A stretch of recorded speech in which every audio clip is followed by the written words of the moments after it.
연구실에서 벌어지는 이야기를 쉽고 재미있게 만화로 그려낸 작품을 웹툰이라고 하는데요.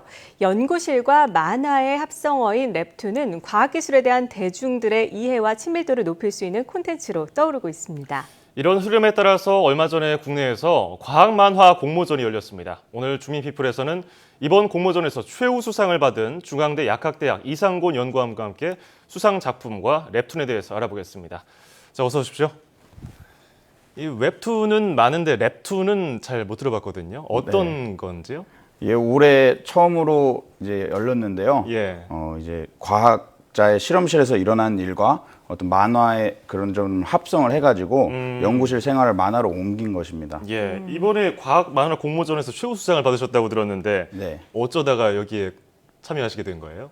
제가 이제 예. 평소에는 학교에서 과학적으로 이제 연구를 하는 사람인데 예. 사실 과학으로 소통을 하는 분야에도 또 관심이 많아서 여기저기 어떤 과학 소통의 기회를 찾아보곤 하는데요. 예. 이번에 한국과학창의재단에서 처음으로 과학만화 공모전을 한다는 공고가 있어서 참여하게 됐습니다. 네, 이번에 웹툰은 만화가 협회와 협업으로 진행이 됐다고 들었는데 그 진행 과정에 대해서 좀 설명해 주시죠. 네, 과학만화 공모전은 두 분야로 진행이 됐는데요. 우선 만화를 본인이 직접 그리실 수 있는 그런 연구자분들은 혼자서 아이디어를 내고 그림을 그리는 공모전을 진행을 했고, 저같이 그림은 못 그리지만 만화로 나타낼 수 있는 아이디어가 있는 연구자의 경우 만화가와 1대1로 매칭을 해서 협업으로 공모전을 진행을 했습니다. 작업 과정은 우선 만화가에게 저의 어떤 아이디어들과 대사들을 전달을 했고, 만화가분들이 이제 간단한 콘티를 그려주셨습니다. 그 후에 만화가분과 함께 제 주변의 연구자들을 이야기하면서 캐릭터를 설정하고 또 여러 이야기들을 구성하였고요. 거기에 또 제가 과학적인 사실이나 지식들을 덧붙였습니다. 실제로 만화가님이 제가 실험하는 현장에 오셔서 뭐 실험하는 모습도 보는 등 많은 교류를 했습니다. 저는 사실 직접 그리신 줄 알았어요. 그 스티브 잡스가 사실은 뭐 아이폰 만들 때 기술자들을 불러서 기술은 모르니까 네. 그렇게 아이디어를 냈던 것처럼 똑같이 하신 건데 이번에 수상한 작품이 최우수상 받은 게 I'm 3D 랩스타예요. 네. 이 뭐 케이블 방송 프로그램에 비슷한 것 같은데 어떤 건가요? 네, 이게 처음에 이제 이것을 시작할 때 처음 아이디어는 일반 대중이 생각하는 연구실의 이미지랑 또 실제 제가 있는 연구실의 그런 모습의 차이가 있어서 이런 것들을 좀 친근하고 재미나게 전달하면 어떨까 하는 생각을 해서 시작을 했고, 또 이 보통 연구자들의 경우 원래 이제 하얀 가운을 입고 보안경을 쓰고 아주 치밀하게 연구를 하는 모습들이 대중들한테 익숙하지 않습니까? 근데 사실 이제 실험하다 보면은 저희도 뭐 이제 슬리퍼를 신기도 하고 후드티를 입는 등 이제 동네 굉장히 친근한 형 같은 그런 모습을 하는데요.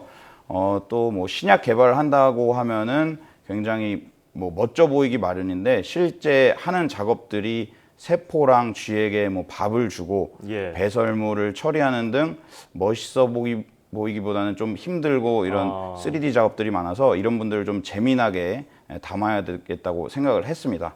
네. 뭐 그런 부분에 있어서 또 제목도 뭐 I'm 3D 랩스타 뭐 이런 식으로 지었고요. 그렇군요. 이 만화가 과학에 대한 대중들의 흥미를 높일 수 있을 것으로 사실 보이는데 어떻게 이런 아이디어를 내게 된 겁니까? 일단은 대중들이 과학을 떠올릴 때 주로 빽빽한 글자들과 어떤 수식들, 복잡한 수식들을 생각하게 되는데요. 머리가 아파서 이제 과학을 싫어하는 경우가 많습니다. 이러다 보니까 그런 부분에 있어서 좀 친근하게 만화로서 장벽을 좀 낮추는 효과도 있을 테고요. 만화로 과학을 이미지화해서 이제 대중한테 전달하면서 텍스트도 어느 정도 활용을 해서 설명할 수 있다는 그런 장점이 있어서 만화가 대중에게 과학을 알리기에 굉장히 좋은 도구가 아닌가 생각합니다. 실제로 이런 장점을 이용해서 미국에서 조지 참이라는 로봇공학 박사가 97년부터 이공계 대학원의 실제 생활을 3-4컷 만화로 그려서 phdcomics.com이라는 웹사이트에 올렸는데요. 지금 그분 이제 유명한 전문 만화가가 되셨고 이 웹사이트는 한 해 약 6,900만 명이 방문한 큰 웹사이트가 됐고요. 또 이 웹사이트에 실린 만화들을 책으로 찍어낸 게 한 해 10만 권 가까이 팔린다고 합니다. 네, 우리나라에서도 인기 과학 만화 도서 시리즈인 Y가 있는데 이건 역시 과학을 만화로 풀어낸 좋은 예라고 생각합니다. 앞서도 이런 예가 있었군요, 외국에서. 네. 앞서서 이 연구원님께서 평소에 과학을 그 대중들에게 좀 알리고 소통할 수 있는 방법을 찾고 있었다 이렇게 말씀드렸는데 네네.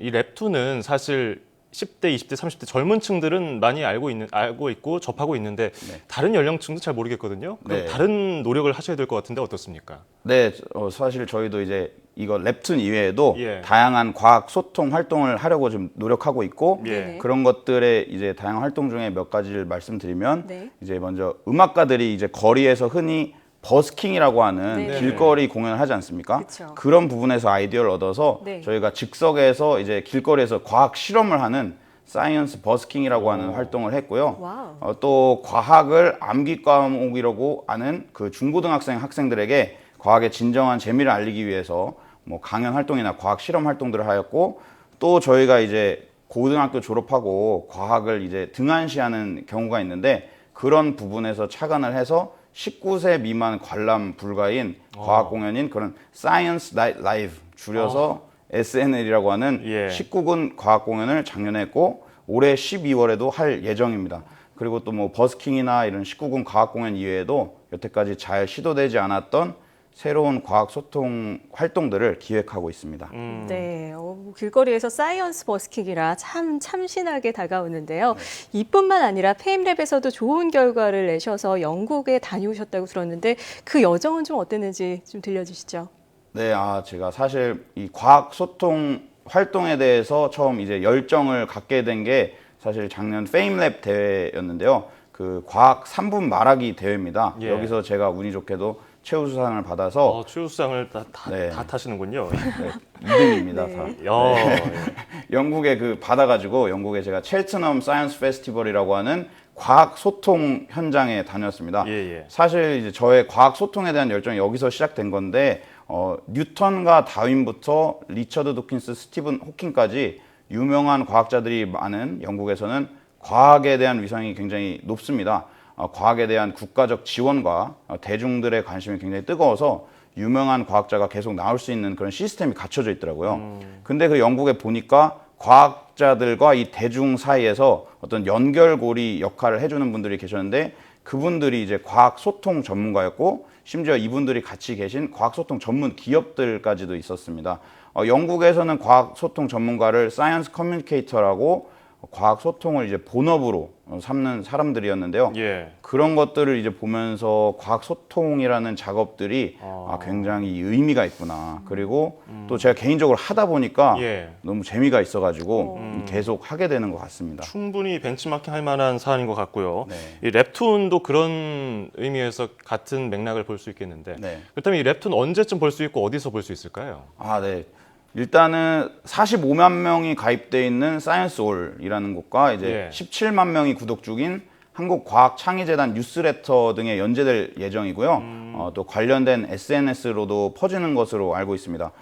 시기는 10월부터 연재되는 걸로 알고 있고 자세한 사항은 제가 결정할 게 아니고 이제 만화가분이랑 과학창의재단 관계자분들과 미팅을 한 후에 정해질 것 같습니다. 네, 계속해서 기대를 해보게 되는데요. 끝으로 앞으로 연구 현장에서 이루고 싶은 목표와 앞으로의 계획에 대해서도 소개해 주시죠.